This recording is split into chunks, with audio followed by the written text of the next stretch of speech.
Assalamualaikum warahmatullahi wabarakatuh.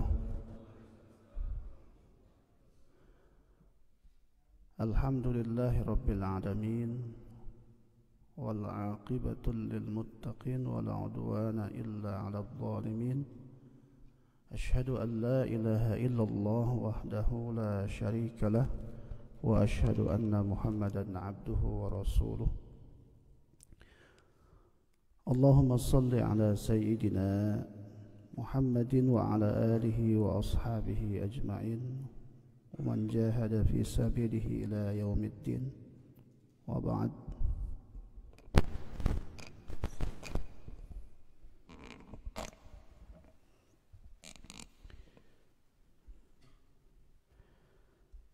Hadirin rahimakumullah, bersyukur kita kepada Allah Subhanahu wa taala atas limpahan nikmat yang Allah berikan kepada kita. Semoga pada pagi hari ini Allah senantiasa memberikan rahmat, memberikan keberkahan dalam kehidupan kita insyaallah. Bersolawat kita kepada Nabi kita Muhammad sallallahu alaihi wasallam, kepada keluarganya, para sahabatnya, kepada kita semua insyaallah senantiasa mendapatkan syafaat dari Rasulullah sallallahu alaihi wasallam. Hadirin rahimakumullah, pada pagi hari ini kita akan menyampaikan satu tema, yaitu meraih kemuliaan di 2 bulan mulia, Zulhijjah dan Dzulqa'dah. Yang pertama ingin saya sampaikan bahwa bulan mulia atau disebut dengan bulan haram berdasarkan firman Allah dalam surat At-Taubah ayat ke-36 itu terdiri dari 4 bulan. Yang pertama adalah Dzulqa'dah, kemudian Zulhijjah, kemudian Muharram, dan yang terakhir bulan Rajab. Nah, 4 bulan ini disebut dengan Ashhurul Hurum, bulan-bulan mulia. Ya. Allah Subhanahu wa taala berfirman, "Inna iddatash syuhuri 'indallahi 12 syahran fi kitabillah yauma khalaqas samawati wal ard minha arba'atun hurum. Dzalika ad-dinul qayyim fala tadhlimu fihinna anfusakum wa qatilul musyrikina kafatan kama yuqatilunakum kafatan wa'lamu annallaha ma'al muttaqin." Sesungguhnya bilangan bulan di sisi Allah ialah 12 bulan. Ya, sebagaimana ketetapan Allah di Lauhil Mahfuz pada waktu Dia menciptakan langit dan bumi, di antaranya ada 4 bulan haram. Nah, itulah ketetapan agama yang lurus, maka janganlah kamu menzalimi dirimu pada 4 bulan itu, dan perangilah orang-orang musyrik semuanya sebagaimana mereka pun memerangi kamu semuanya. Ketahuilah bahwa sesungguhnya Allah bersama orang-orang yang bertakwa. Jadi berdasarkan ayat ini, ya, bahwa Allah Subhanahu wa taala menjadikan dari 12 bulan itu, ya, ada 4 bulan yang disebut dengan bulan mulia. Tadi Dzulqa'dah, kemudian Dzulhijjah, kemudian Muharram dan Rajab. Apa yang menjadi mulia dalam bulan ini atau bulan-bulan ini? Di dalam kitab Lataif al-Ma'arif, Ibnu Abbas mengatakan begini, bahwa bulan-bulan ini menjadi mulia lantaran pahala dan dosa itu dilipat gandakan.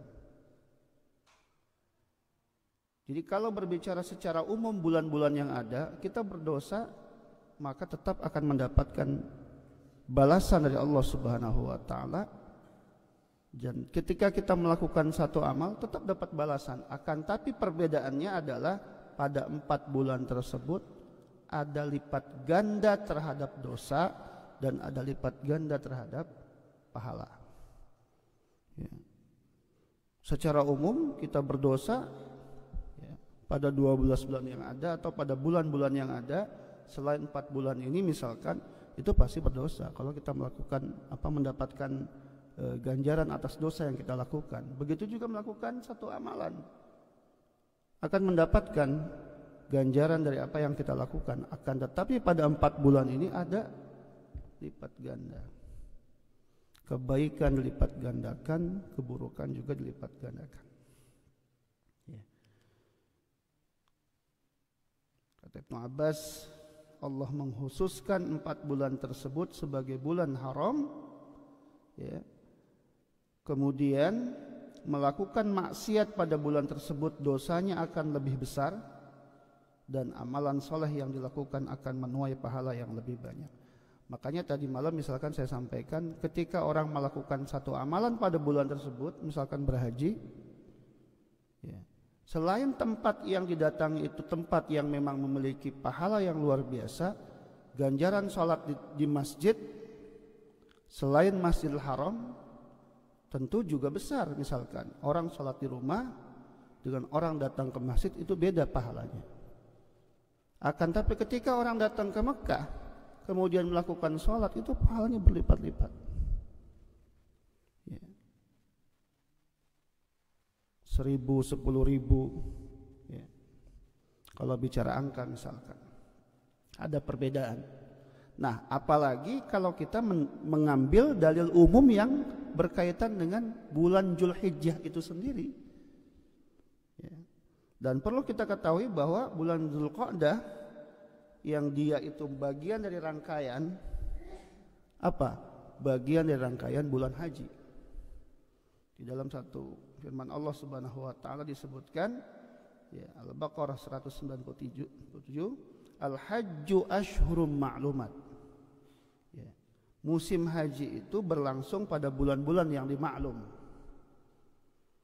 Ya, bulan Syawal, bulan Dzulqa'dah dan bulan Dzulhijjah. Jadi karena ya, yang berdatangan dari haji ini dari berbagai negara sehingga ya ditetapkan beberapa bulan agar prosesnya itu dimudahkan. Coba kalau hanya 1 bulan, ya. Makanya kalau kita lihat di Indonesia misalkan keberangkatannya itu berkloter-kloter kan, dan sudah mulai berangkat itu dari bulan Dzulqa'dah misalkan. Ya, dari awal-awal bulan Dzulqa'dah sudah ada keberangkatan. Karena nanti ketika bicara tentang bulan Dzulhijjah pun proses pelaksanaan haji itu hanya beberapa hari saja kan? Ya. Proses puncaknya itu dari tanggal 8 sampai tanggal 12 atau 13. Itu. Haji itu seperti itu. Di sisanya tidak ada.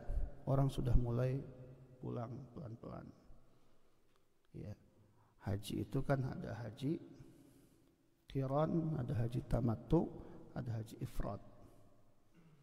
Ya, kebanyakan dari kita itu melakukan haji dengan haji tamattu misalkan. Tapi mereka yang tinggal di Mekah, ya ada yang melakukan haji ifrad misalkan, atau haji qiran misalkan, seperti itu.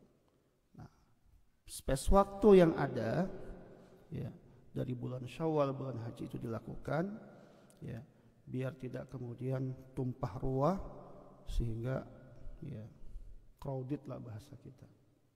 Ya. Keberangkatan diatur sedemikian rupa. Bahkan kalau kita lihat di media sosial tidak sedikit yang berangkat haji juga dari orang Indonesia dengan menggunakan kendaraan-kendaraan yang tidak logis sebenarnya, pakai sepeda lah dan sebagainya. Ini rahimakumullah.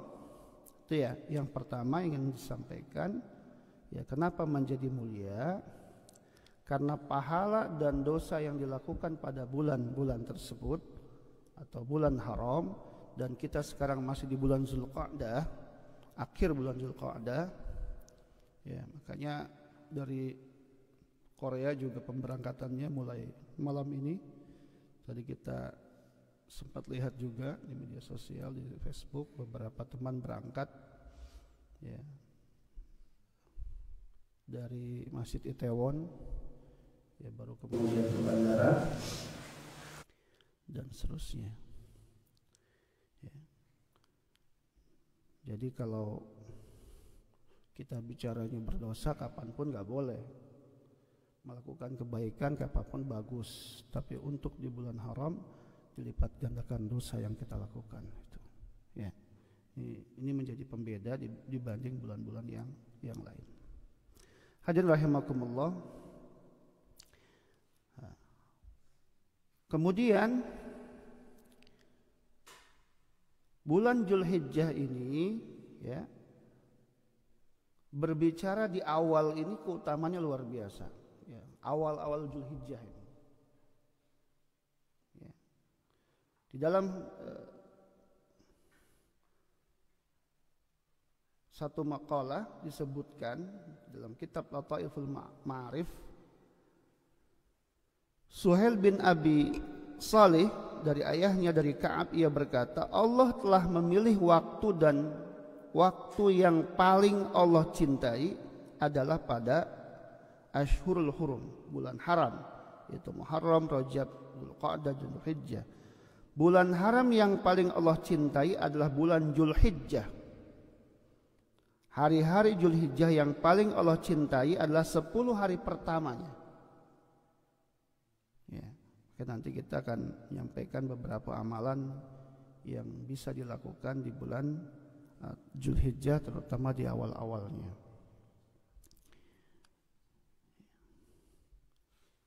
Jadi bicara Dzulhijjah ya, secara umum itu adalah bulan yang disebut tadi, bulan haram. Tapi ternyata lebih spesifik lagi, ada 10 hari pertama yang sangat luar biasa ya, pahalanya untuk melakukan amalan-amalan kebaikan di dalamnya. Apa amalan-amalan tersebut? Ya.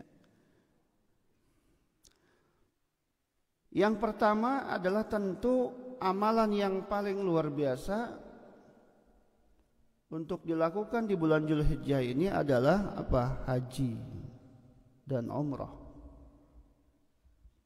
Ya. Itu yang pertama.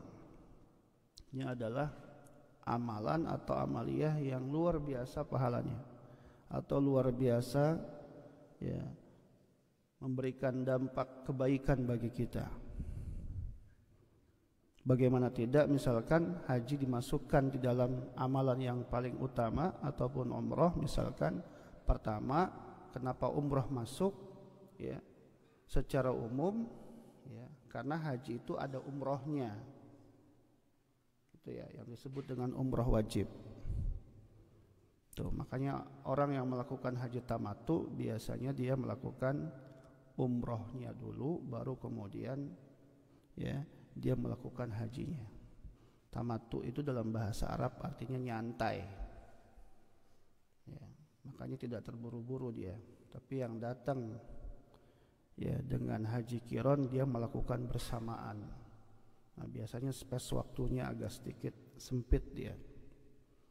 Yang melakukan ifrad ya hajinya dulu ya, baru ya yang wajibnya dulu, baru umrahnya. Hadirin rahimakumullah. Sekali lagi, kenapa tidak kemudian, atau kenapa kemudian menjadi satu amalan yang luar biasa misalkan menunaikan haji ini? Karena dia adalah apa? Dia adalah min arkan al-Islam al-khamsah.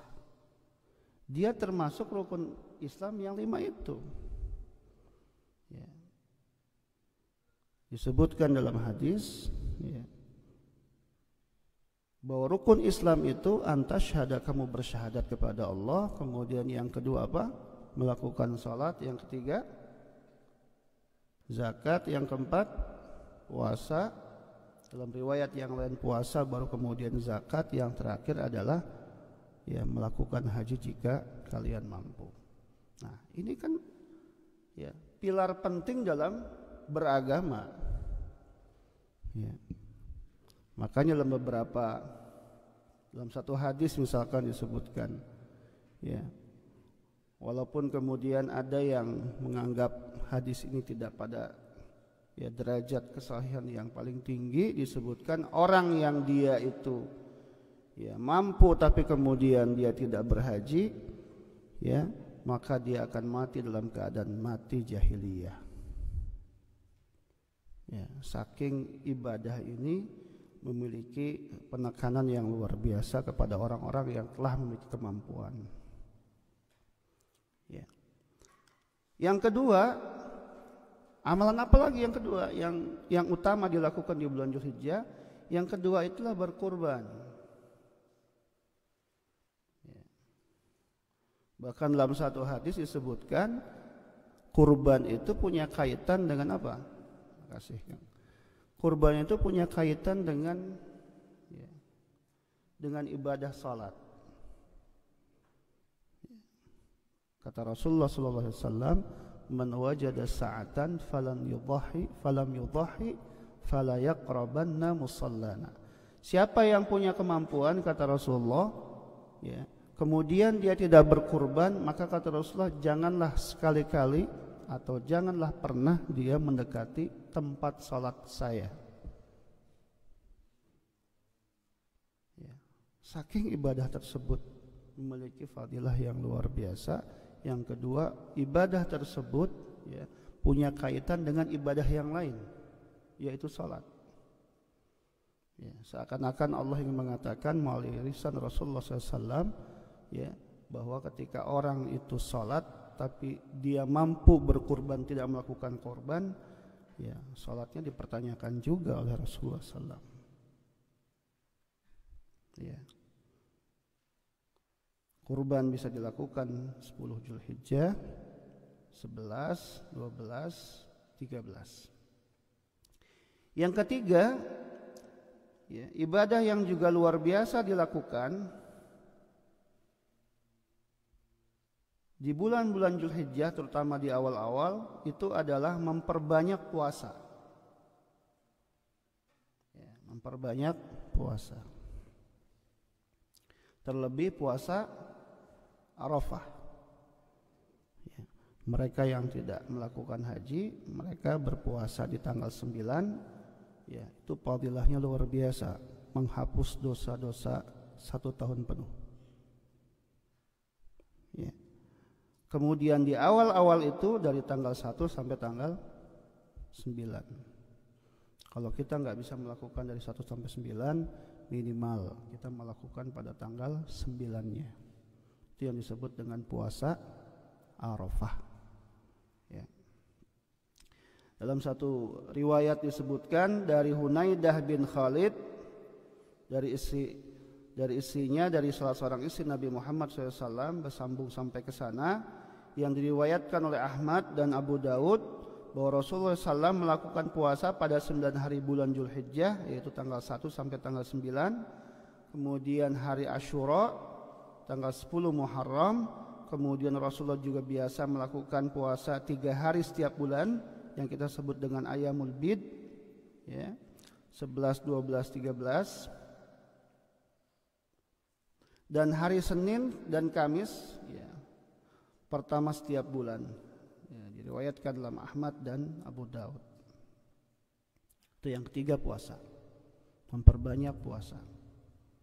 Ya, tentu ini puasa sunnah, ya, kembali kepada hukum asalnya, dilakukan, ya, mendapatkan pahala, ditinggalkan tidak apa-apa. Tapi kalau kita punya kelonggaran, ya, melakukan, maka pahala yang diberikan oleh Allah Subhanahu wa taala itu akan luar biasa. Untuk puasa Arafah saja misalkan bisa menghapus dosa kita yang 1 tahun itu. Yukafir sanah al-madiyah. Kemudian, ya, secara umum perbanyak apa? Ibadah-ibadah yang lain. Salat sunnah, membaca Al-Quran, sedekah, ya. Kemudian memperbanyak takbir, zikir, ya, pada tanggal-tanggal, ya, misalkan di 10 Dzulhijjah, ya, saat Idul Adha memperbanyak zikir kepada Allah, menjak takbir kepada Allah Subhanahu wa taala, membesarkan Allah, ya. Kemudian melakukan salat Id, mendengarkan khutbah, dan yang terakhir adalah memperbanyak taubat kepada Allah Subhanahu wa taala. Hadirin rahimakumullah, ya. Yaitu yang terkait ya dengan bulan Zulhijjah terutama, dan sedikit terkait dengan bulan Zulqa'dah, ya. Bulan Zulqa'dah secara umum, ya, dia tidak ada puasa, tapi dia hanya amalan-amalan yang sifatnya umum, ya. Tapi terkait puasa itu adanya di bulan Zulhijjah, ya. Terutama yang mungkin kita atau sebagian kita tidak mampu melakukan 1 sampai tanggal 9, ya saya mengajak minimal kita bisa melakukan di puasa Arafahnya, ya. Ya, seperti itu. Nah, kalau ibadah-ibadah ini kita lakukan sekali lagi, ya, bukan saja Zulqa'dah nanti dengan Zulhijjah, juga terkait dengan Muharram dan Rajab, maka sekali lagi ini akan memberikan, ya, dampak kebaikan yang berlipat. Dan saya ingatkan kembali, ketika kita melakukan satu perbuatan keburukan, ya, pada bulan-bulan haram ini, ya, Zulqa'dah, Zulhijjah, Muharram dan Rajab, maka itu memberikan dampak yang luar biasa, ya, atas dosa yang kita lakukan. Ya, itu saja yang dapat saya sampaikan sebagai pembuka. Jika ada teman-teman yang ingin menyampaikan pertanyaan ataupun yang lainnya, silakan. Waktu kita mungkin masih ada sekitar 20 menit lagi. Terima kasih. Assalamualaikum warahmatullahi wabarakatuh.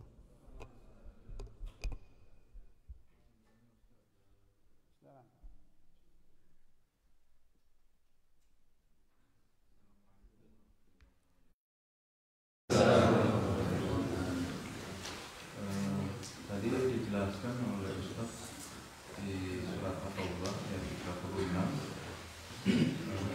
Yang saya tangkap di ayat berikutnya, yaitu ayat 37.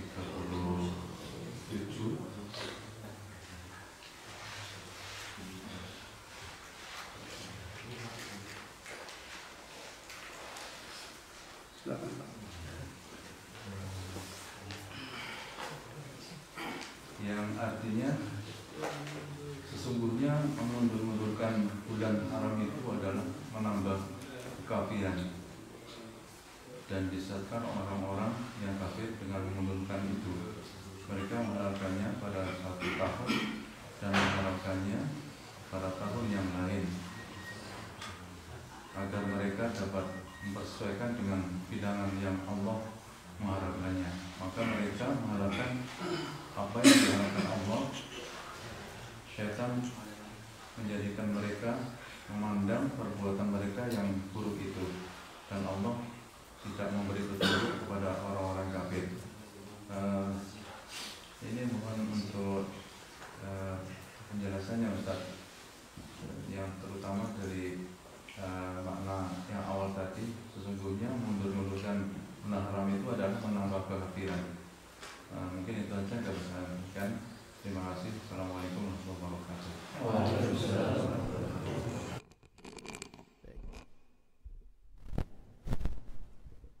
Kalau kita lihat di dalam tafsir, ya, Muyassar ini salah satu tafsir. Ini dalam At-Taubah 37, ya Pak, ya. Innaman nasi'u ziyadatun fil kufri yudhallu bihil ladzina kafaru yuhillunahu 'aman wa yuharrimunahu 'aman liwati'u iddata ma harramallahu fayahillu ma harramallahu zuin lahum su a'malihim wallahu la yahdil qaumal kafirin. Jadi di sini disebutkan innal ladzi kanat taf'aluhu al-arab fil jahiliyah min tahrimi arba'ati ashhur min as-sanah adadan la tahdidan bi asma'il ashhur allati haramahullah. Kebiasaan orang Arab jahiliyah dulu itu mereka adalah, ya, tahrim arba' ashhur min as-sanah, yang mengharamkan atau memuliakan di sini, ya, memuliakan 4 bulan di dalam 1 tahun. adadan la tahdidan bi asmil asyhur. Tapi mereka nggak membatasi bulan yang mana. Ya. Sedangkan Allah ya menentukan bulannya. Ya. Yaitu 4 bulan tadi, Dzulqa'dah, Dzulhijjah, Muharram dan Rajab berdasarkan tafsir-tafsir yang ada. Fayuakhiruna ba'daha aw yuqaddimunahu wa yaj'alunahu makanahu min asyharil hil ma'aradu hasba hajatihim al-qital. Nah, mereka itu semaunya saja, Pak. Ya, mengatur sesuai dengan keinginan mereka. Ya, menghalalkan tumpah darah. Nah, jadi di antara pengharaman ya atau pemuliaan, istilahnya kalimatnya haram tapi maknanya mulia di sini ya, itu di bulan-bulan tersebut tadinya itu mereka menghalalkan tumpah darah dan seterusnya, Pak. Ya. Akhirnya untuk memberikan kemuliaan pada bulan-bulan tersebut, maka kemudian dijadikan bulan haram untuk menghindarkan tradisi orang Arab di zaman itu yang suka membunuh dan seterusnya. Makanya pada ayat sebelumnya pun sudah disampaikan itu. Ya, ayat ke-36 itu. Fala tadlimu fihinna anfusakum gitu kan. Ya, maka janganlah kalian ya berbuat zalim ya atau menzalimi diri kalian di 4 bulan itu. Bentuk kezaliman di situ maksudnya adalah melakukan dosa. Dan lebih spesifik pada di zaman itu mereka terbiasa melakukan membunuh itu, Pak. Ya. Dan akhirnya itu menjadi satu kebaikan bagi kita. Karena begini, syariat Islam itu tidak sepenuhnya adalah syariat yang datang di zaman Nabi. Ya, sebagai penyempurna Rasulullah SAW. Tapi ada syariat-syariat yang sebelumnya yang itu dijadikan apa? Dijadikan syariat Muhammad. Dalam kaidah usul itu disebutkan asyara' ma qablana, syariat sebelum Rasulullah SAW. Seperti haji itu kan dilakukan di zaman Ibrahim. Tapi kemudian ya itu juga dijadikan apa? Dijadikan satu ibadah ya pelengkap dari ibadah mahdhah yang ada misalkan dalam rukun Islam ya yang dilakukan di syariat Muhammad SAW. Ya, jadi itu berkaitan dengan kebiasaan orang Arab di zaman itu ya yang dia menganggap sepele terhadap bulan-bulan haram itu, Pak. Ya, menghalalkan darah sama mereka ya. Maka Islam hadir ya untuk menjadikan kebiasaan itu hilang. Kira-kira begitu. Ya. Iya, Pak ya. Ya. Kalau secara umum sih maknanya ya jadikan bulan haram ini adalah satu kebaikan, rubah gitu ya. Ya, rubah dengan kebaikan-kebaikan. Jadi kita semakin memuliakan bulan tersebut dengan kebaikan-kebaikan yang dilakukan. Itu intinya, Pak. Jadi ilatnya atau sebabnya ya 4 bulan ini menjadi satu kebaikan karena Allah Subhanahu wa taala ingin menghilangkan tradisi ya orang Arab ya jahiliyah di zaman itu dengan kebaikan yang tadi mereka saling membunuh dan seterusnya. Gitu, Pak. Silakan yang lain. Silakan. Masih ada waktu. Izin bertanya, Ustaz, tentang haji dan umroh. Kalau haji itu bagi orang yang sudah haji itu kan boleh menghajikan orang lain gitu ya. Apakah itu berlaku sama jika umroh kita sudah mengumrohkan orang lain itu bisa? Iya. Sekian, terima kasih. Assalamualaikum warahmatullahi wabarakatuh. Jadi pertanyaan tentang badal umroh atau badal haji. Ya. Badal itu artinya menggantikan. Ya. Misalkan orang tua kita sudah meninggal, ya, terus kita mau meniatkan haji yang kita lakukan untuk orang tua kita misalkan. Begitu juga umroh. Ya. Makanya para ulama ada yang mensyaratkan orang yang membadalkan itu, ya, itu kalau bisa dia sudah haji, begitu juga dia sudah umroh. Ya, makanya teman-teman itu pas nanti berangkat ke sana, itu kan ketika hajinya haji tamattu, ya kita berangkat di awal-awal katakan seperti itu. Ya kayak Mas Erik kan nanti berangkat hari ini nih sore ya, sampai sana kan hari selanjutnya itu kan masih ada waktu itu. Dia umroh wajib dulu karena terkait dengan hajinya, ya, yang disebut dengan haji tamattu itu. Nanti itu setelah itu kan ada waktu kosong tuh. Katakan misalkan sampai tanggal berapa sana Mas? Sampai sana ya. 7. Ya. Nah, biasanya kan kita juga pengalaman di sana itu karena masih lama. Nah, di Madinah kita 5 hari misalkan atau berapa hari. Nah, baru kemudian kita ya ke Mekah gitu. Nah, ketika ke Mekah itu ya kita niat umroh kan, umroh wajib itu. Nah, selesai itu umroh, itu masih ada waktu yang cukup panjang tuh untuk menunggu tanggal 8 itu Dzulhijjah. Akhirnya apa yang dilakukan oleh kebanyakan teman-teman termasuk Mas Nasrul kemarin atau teman-teman Indonesia yang lain, mereka melakukan badal umroh untuk keluarganya. Gitu. Ada yang sampai berkali sehari aja, ada yang sampai 2 kali. Ya. Di Tanaim nanti Mas. Ya, umroh bisa berkali-kali. Ada juga sih yang bilang gak berkali-kali ya. Tapi itu niatnya badal Pak. Ya, niatnya badal. Kalau posisi di sana kita mau umroh berkali-kali bisa Pak. Setiap hari juga bisa itu. Asal nggak capek aja. Kalau saya sering ingetin sama teman-teman, jangan terlalu bersemangat di hari-hari yang belum wajibnya. Nanti takutnya ya gempor, pas wajibnya malah keteter gitu. Karena nanti banyak sekali itu rangkaiannya berturut-turut 8, 9, 10 terus itu. Ya pokoknya atur fisik Mas Erik nanti ya di sana. Ya, jangan sampai terlalu bersemangat akhirnya jatuh sakit. Karena kemarin ada yang kayak begitu. Sakit dia. Ya, pada hari intinya malah nggak sehat. Tuh. Apalagi fisik orang tuh kan macam-macam. Nggak semuanya sama. Lihat juga suhu. Ya, karena panasnya lagi tinggi juga sekarang. 40 ya? 40 kalau nggak salah. Itu kalau nyuci baju langsung kering itu. Ya. Jadi itu Mas. Ya, insyaallah semuanya berangkat ya, insyaallah. Ya. Mas Eko silakan. Assalamualaikum wabarakatuh. Kenalkan nama saya Eko. Barangkali teman-teman belum tahu ya. Saya mau bertanya Pak Ustadz tentang kurban. Kurban kan bagi yang mampu Pak Ustadz. Terus pertanyaan saya ini tentang ketika kita sudah mampu berkorban, tapi keluarga kita ada yang belum diakekohi dan niat kita untuk mengakekohi keluarga kita itu bagaimana Pak Ustadz? Apakah lebih dipentingkan dulu keluarga kita? Apakah kurban dulu?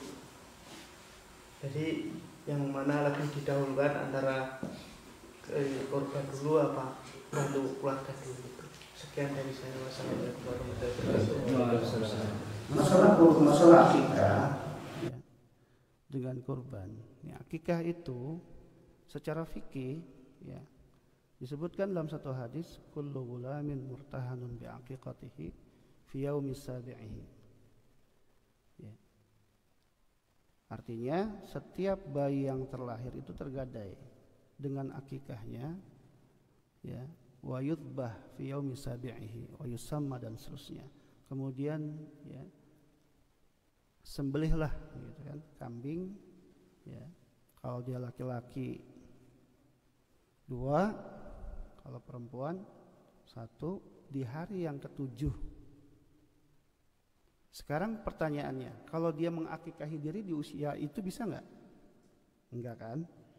Berarti tanggung jawab itu buat siapa? Orang tua, gitu kan? Berarti tanggung jawab itu buat orang tua. Ya, paham nggak nih sampai sini? Tanggung jawab itu buat orang tua. Ketika kita sudah besar dan kita mampu, sebenarnya itu nggak bergeser. Walaupun kalau kita mau melakukan boleh-boleh saja, tapi para ulama itu memberikan batas waktu. Ya, ada yang hanya 7 misalkan di hari ke-7 saja. Imam Ahmad misalkan bin Hambal, mazhab Hambali.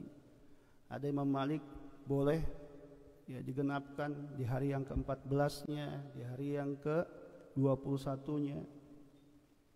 Ya. Karena dia disebutkan dalam teks hadisnya itu fi yaumi sabi'i. Kalau nggak mampu nggak apa-apa saat itu.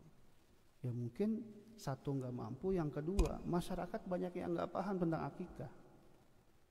Benar apa benar? Benar ya. Banyak yang nggak paham sunnah yang kaitannya dengan orang yang baru lahir, gitu. Nah, diantaranya adalah akikah. Nah, kalau dia belum akikah, bagaimana? Apakah harus akikah dulu? Sebenarnya berdasarkan dalil tadi, ya, perintah itu adalah atau anjuran itu adalah untuk siapa? Orang tua. Ya, maka ketika kita besar, kita pun nggak diakikahin lagi nggak apa-apa. Ya. Mana yang pertanyaannya kan mana yang lebih wajib, akikah apa kurban? Ya kurban, karena waktunya berbeda. Gitu. Ya, jadi Mas Eko, ya, kalau memang mau melakukan kurban silahkan kurban. Ya. Jadi yang kemarin nggak akikah juga jangan diambil pusing, toh itu juga hukumnya bukan wajib. Gitu. Kita fokus sama kurbannya. Ya, silahkan ya, mumpung hari baik, semoga Allah ganti, karena nanti semuanya itu akan bersaksi. Ya, semua akan bersaksi itu, bagian dari si kurban itu, kulitnya, bulunya, giginya itu akan bersaksi di hadapan Allah Subhanahu wa taala. Nih saya dikorbankan. Dan semoga itu menjadi timbangan amal soleh kita di hadapan Allah Subhanahu wa taala. Karena teman-teman kita nggak tahu dari mana kita masuk surga itu. Semoga ada saja syafaat-syafaat yang bisa memberikan kita kemudahan untuk masuk ke dalam surga Allah Subhanahu wa taala. Nggak mahal itu kurban. Ya. Insyaallah nggak mahal. Dan hebatnya harga kambing di Saudi dengan harga kambing di Indonesia sama. Kalau di convert itu sama. Ya makanya itu adalah bisnis yang menjanjikan. Silahkan bisnis kambing. Silahkan yang lain. Ada lagi? Cukup. Ya. Saya kembalikan kepada MC.